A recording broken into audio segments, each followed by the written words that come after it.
Good morning class.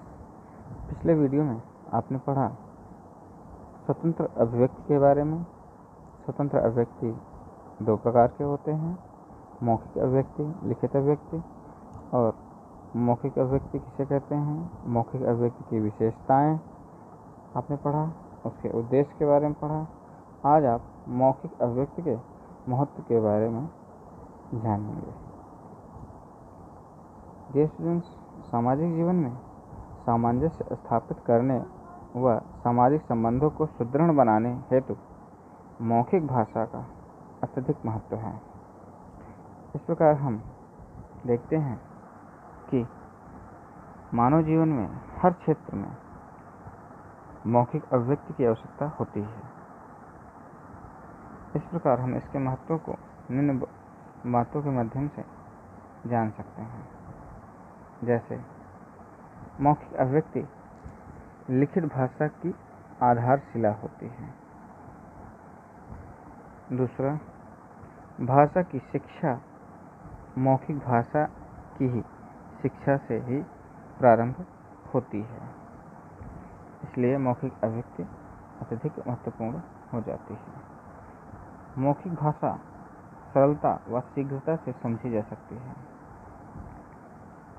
इसलिए भी इसका महत्व बढ़ जाता है। चौथा, इसका महत्व है मौखिक भाषा ही लिपि का वरदान पाकर लिखित भाषा का रूप धारण करती है। पांचवा, मौखिक भाषा ही अभिव्यक्ति का सरलतम माध्यम है। मौखिक भाषा में ही मनुष्य अपने भावों को स्वाभाविक रूप से दूसरों के सम्मुख व्यक्त कर सकता है। छठवां, दैनिक जीवन में हमारे सभी क्रियाकलापों में मौखिक भाषा ही प्रयुक्त होती है, इसलिए भी इसका महत्व बढ़ जाता है। सातवां, मौखिक भाषा के द्वारा विचारों का आदान प्रदान कर नवीन तथ्यों एवं बातों की जानकारी होती है और ज्ञान में वृद्धि होती है। अगला है, मौखिक अभिव्यक्ति द्वारा बालकों के विचार, भाव तथा मनोवृत्तियों का पता चलता है तथा उनका विकास भी किया जा सकता है।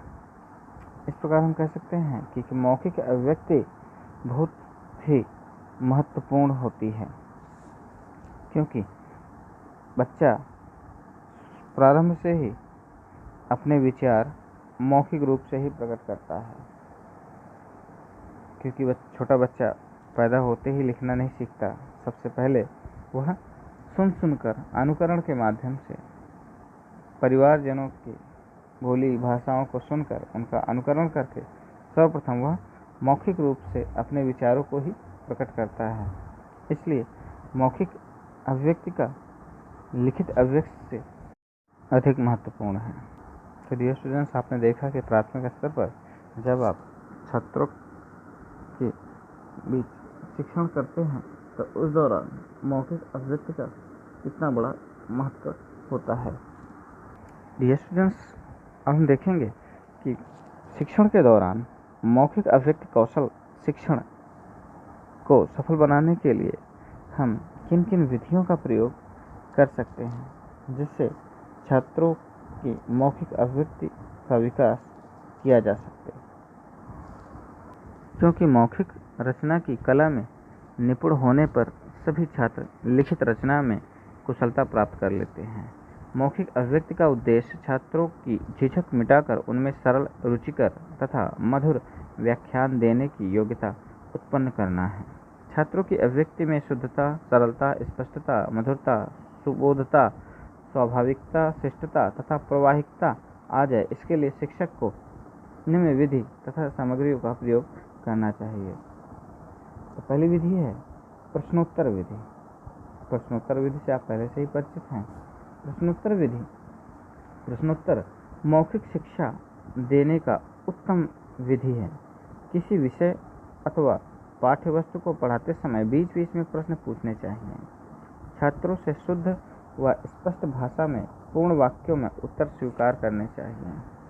अशुद्ध उत्तरों को छात्रों द्वारा ही शुद्ध कराया जाना चाहिए।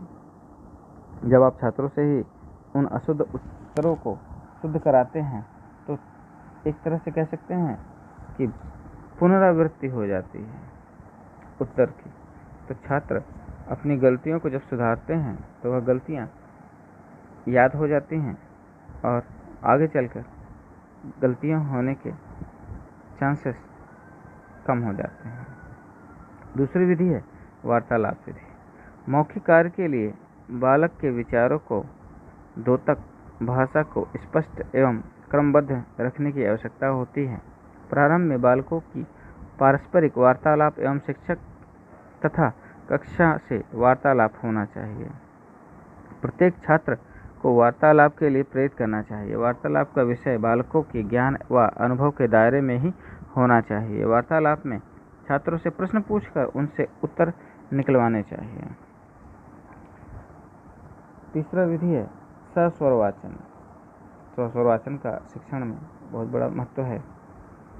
पाठ्य पुस्तक पढ़ाते समय सर्वप्रथम शिक्षक को प्रस्तुत अनुच्छेद मतलब पैराग्राफ का वाचन करना चाहिए तथा फिर बालकों से सस्वर वाचन कराना चाहिए। सस्वर वाचन प्रभावोत्पादक होना चाहिए ताकि श्रोतागण प्रभावित हो सके।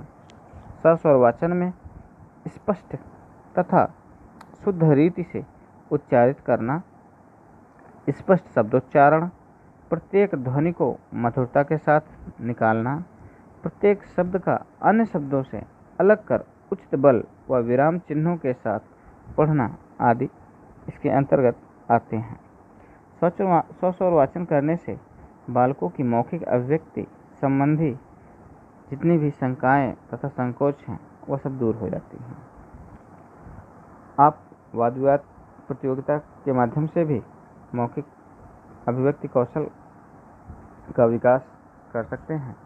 वाद विवाद प्रतियोगिता मौखिक भाव प्रकाशन का एक उत्तम साधन है।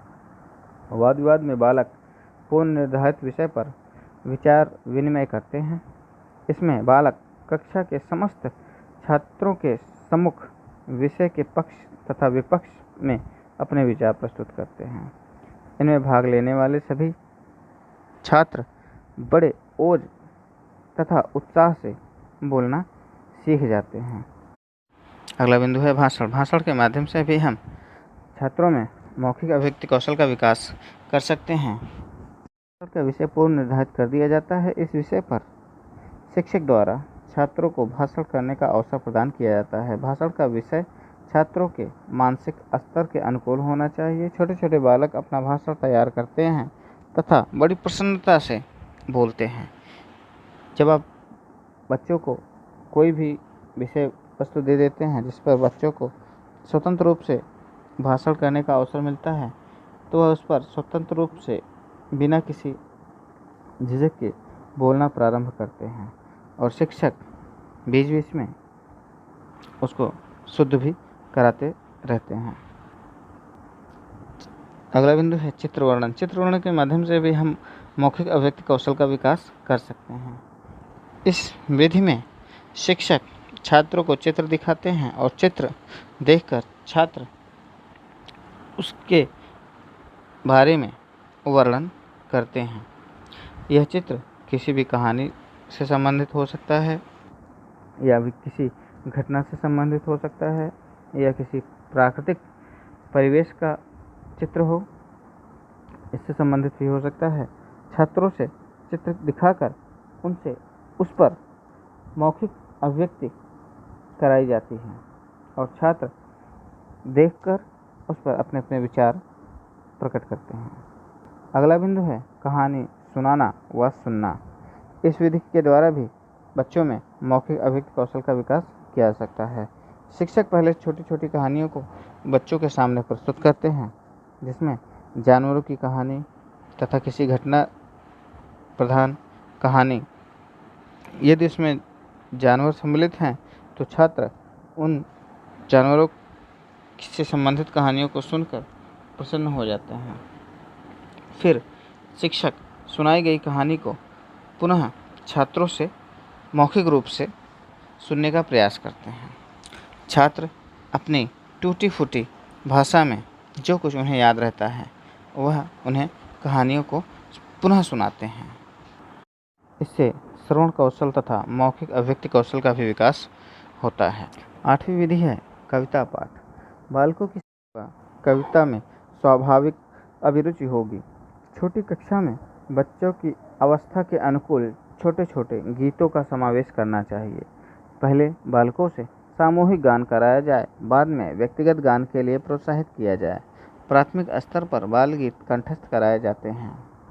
इन छोटी छोटी कविताओं को याद करने पर छात्र बिल्कुल प्रसन्न हो जाते हैं और ज़्यादा से ज़्यादा कविताओं को याद करने के लिए स्व प्रोत्साहित होते हैं।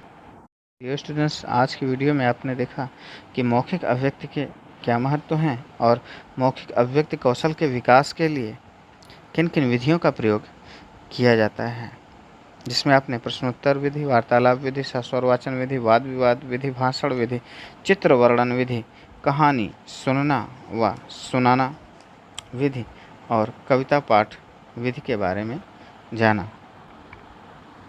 इस बिंदु से संबंधित किसी भी प्रश्न के लिए आप व्हाट्सएप ग्रुप के माध्यम से प्रश्नों के उत्तर प्राप्त कर सकते हैं।